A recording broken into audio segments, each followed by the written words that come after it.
Assalamualaikum warahmatullahi wabarakatuh. Perkenalkan, kami dari kelompok 5 akan membahas materi mengenai prinsip-prinsip pengembangan media pembelajaran. Silakan disimak dan semoga bermanfaat. Prinsip-prinsip pengembangan media pembelajaran. Adapun prinsip-prinsip pengembangan media pembelajaran yaitu: yang pertama, mengidentifikasi dan mengungkapkan dengan jelas gagasan dan membatasi topik bahasan. Kedua, program yang dikembangkan memiliki tujuan untuk menginformasikan, memotivasi, atau instruksional. Ketiga, merupakan tujuan yang akan dicapai. Keempat, mengevaluasi karakteristik siswa yang akan menggunakan program tersebut. Kelima, menyiapkan kerangka atau outline isi pelajaran. Keenam, mempertimbangkan bahwa media apa saja yang paling sesuai untuk mencapai tujuan. Ketujuh, membuat storyboard untuk paket pelajaran.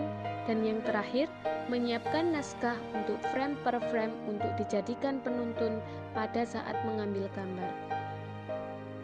Pengertian perencanaan media pembelajaran yaitu sebagai suatu proses pemikiran dan menetapkan program pengadaan media pembelajaran baik yang berbentuk sarana maupun prasarana pendidikan di masa yang akan datang untuk mencapai suatu tujuan tertentu. Adapun kriteria yang perlu diperhatikan guru dalam menyusun media pembelajaran antara lain: 1. Adanya tujuan. 2. Keterpaduan atau validitas. Yang ketiga, ada keadaan peserta didik. Yang keempat, ketersediaan. Yang kelima adalah mutu teknis. Yang keenam, biaya. Penggunaan media pembelajaran. Penggunaan media pembelajaran berfungsi untuk memperjelas pesan yang disampaikan oleh guru. Media pembelajaran juga dapat berfungsi sebagai alat bantu untuk mempermudah kegiatan, memberikan pengalaman yang konkret, menarik perhatian, mengaktifkan indera siswa, dan dapat mengaktifkan dunia teori yang realistis. Penggunaan media pembelajaran juga tercantum dalam RPP yang dibuat oleh seorang guru, sehingga penggunaan media pembelajaran akan disesuaikan dengan kebutuhan peserta didik yang diajar. Evaluasi media pembelajaran. Menurut Suharsimi Arikunto, evaluasi pembelajaran berasal dari kata evaluation dalam bahasa Inggris dan diserap ke dalam kata bahasa Indonesia agar dapat menyesuaikan dengan kata bahasa Indonesia. Evaluasi media pembelajaran merupakan sebuah proses pengambilan informasi guna sebagai dasar penimbangan makna dan nilai suatu alat atau bahan pembelajaran. Adapun model evaluasi media pembelajaran yakni menggunakan evaluasi formatif dengan tujuan untuk meningkatkan atau memperbaiki media pembelajaran menjadi lebih sistematik, efektif, dan efisien. Tahapan evaluasi media pembelajaran. Yang pertama, review. Review dilakukan oleh ahli di luar tim pendesain instruksional karena untuk memperoleh pendapat dari pihak lain atau sesama ahli tentang berbagai aspek seperti ketepatan konten menurut ahli bidang studi dan desain fisik dari ahli media lain. Kedua, evaluasi satu-satu. Maksud evaluasi ini adalah untuk mengidentifikasi dan mengurangi kesalahan-kesalahan yang secara nyata terdapat dalam bahan instruksional.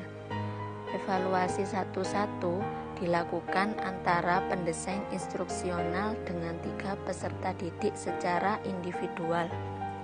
Peserta didik yang dipilih adalah yang mempunyai ciri-ciri seperti populasi sasaran.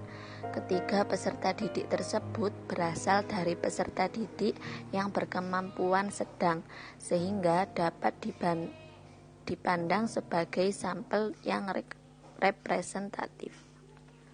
Ketiga, evaluasi kelompok kecil.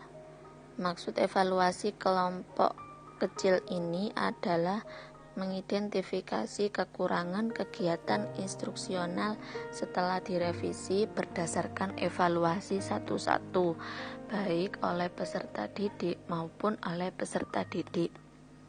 Yang terakhir, uji coba lapangan. Maksud uji coba lapangan ini adalah mengidentifikasi kekurangan produk instruksional tersebut yang bila digunakan dalam kondisi yang mirip dengan kondisi pada saat produk tersebut digunakan dalam dunia sebenarnya. Adapun evaluasi formatif menurut Phillips yakni meliputi 1. Efektivitas dalam navigasi, 2. Kesenggang siswa menggunakan produk yang dikembangkan, 3. Pendekatan yang digunakan untuk menyampaikan informasi, 4. Efektivitas desain layar, 5. Multimedia pembelajaran berjalan sesuai dengan apa yang direncanakan. Jadi, pentingnya media pembelajaran yang beraneka ragam jenisnya tentu tidak akan digunakan seluruhnya secara serentak dalam kegiatan pembelajaran, namun hanya beberapa saja. Untuk itu perlu dilakukan pemilihan media tersebut.